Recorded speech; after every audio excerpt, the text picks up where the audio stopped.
आखिर IGNOU student NCC को कैसे ज्वाइन कर सकते हैं। तो सबसे पहले मैं आपको बताना चाहूंगा, जो इग्नू के स्टूडेंट्स होते हैं उनके लिए एनसीसी को ज्वाइन करने का थोड़ा सा डिफरेंट तरीका होता है। कहने का मतलब है कि इग्नू जो है हमारा Indira Gandhi national open university, यहाँ पे स्टूडेंट डिस्टेंस से अपना ग्रेजुएशन का कोर्स करते हैं। कहने का मतलब है कि आपको यहाँ पे रेगुलर कॉलेज नहीं जाना होता, आपको जस्ट अपने एग्जाम वगैरह देना होता है, डेट शीट, और आपको आपकी डिग्री मिल जाती है। बट ऐसे इंस्टीट्यूट्स में क्या होता है कि किसी भी प्रकार की regular campus based NCC run नहीं की जाती। यानी कि अगर आप इग्नू के स्टूडेंट है, अगर वहां पे आपको एनसीसी ज्वाइन करना है तो आप वहां जाके एनसीसी को ज्वाइन नहीं कर सकते। तो कुछ ऐसे तरीके बताऊंगा कि अगर आप इग्नू के स्टूडेंट हैं तब भी आप एनसीसी को ज्वाइन कर सकते हैं। तो सबसे पहला जो तरीका है वो है हमारा नियर बाय कॉलेज और यूनिवर्सिटी को आपको सर्च करना होगा।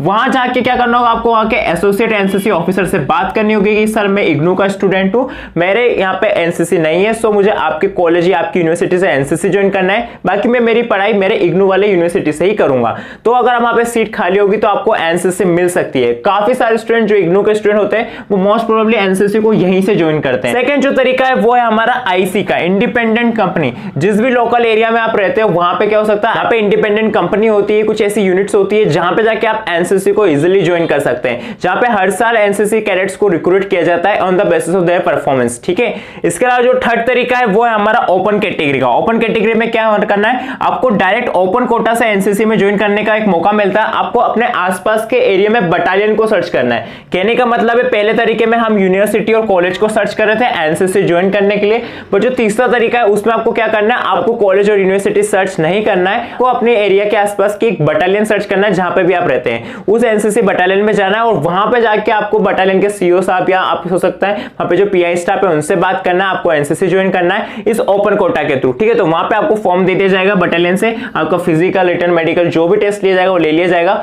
और आपको वहां से एनसीसी मिल जाएगी। तो तीसरा जो तरीका, काफी सारे स्टूडेंट इस तरीके से भी एनसीसी ज्वाइन करते हैं, जिसको ओपन वैकेंसी या ओपन कोटा कहते हैं। लास्ट में इतना कहना चाहूंगा, अगर आपको इग्नू के स्टूडेंट है और एनसीसी ज्वाइन करना है तो डॉक्यूमेंट में दो मेन चीजें, एक तो इग्नू का एडमिशन फॉर्म का आपको फोटोकॉपी लगाना पड़ सकता है, क्योंकि शो करना होगा कि आप डिस्टेंस से एजुकेशन कर रहे हैं, सो आपको एनसीसी नहीं मिल पा रही तो आपको एनसीसी दे दी जाए। सेकंड जो है, आपको आपका 2 से 3 साल का कोर्स एनरोल करना होगा। ऐसा इसलिए क्योंकि आपको एनसीसी ज्वाइन करने के लिए मिनिमम 3 साल की तो ट्रेनिंग करनी पड़ेगी, क्योंकि उसमें बी सर्टिफिकेट और सी सर्टिफिकेट दोनों आएंगे। अगर आप 1 या 2 साल का कोर्स करेंगे तो वहां शायद आपको एनसीसी ना मिले। इसलिए मेक श्योर कि आप जो भी ग्रेजुएशन का कोर्स कर रहे हैं उसको आप अच्छे से देख ले कि इसमें 2 साल से लेकर 3 साल के बीच का प्रोग्राम है या नहीं। ठीक है, तभी आपको एनसीसी मिल पाएगी ओपन वैकेंसी के थ्रू और बाकी जो 2 तरीके मैंने बताए उनके थ्रू। आई होप इस वीडियो से आपको काफी हेल्प हुआ होगा। तो इसका आंसर यस है, स्टूडेंट इग्नू से डिस्टेंस एजुकेशन कर रहे हैं वो एनसीसी ज्वाइन कर सकते हैं, बट सिर्फ इन 3 तरीके से। इसके अलावा आपको डाउट मुझे कमेंट कर सकते हैं और ये वाली प्लेलिस्ट जरूर चेक करना जिसमें मैंने बताया कि एनसीसी ज्वाइन करने का प्रोसेस क्या होता है।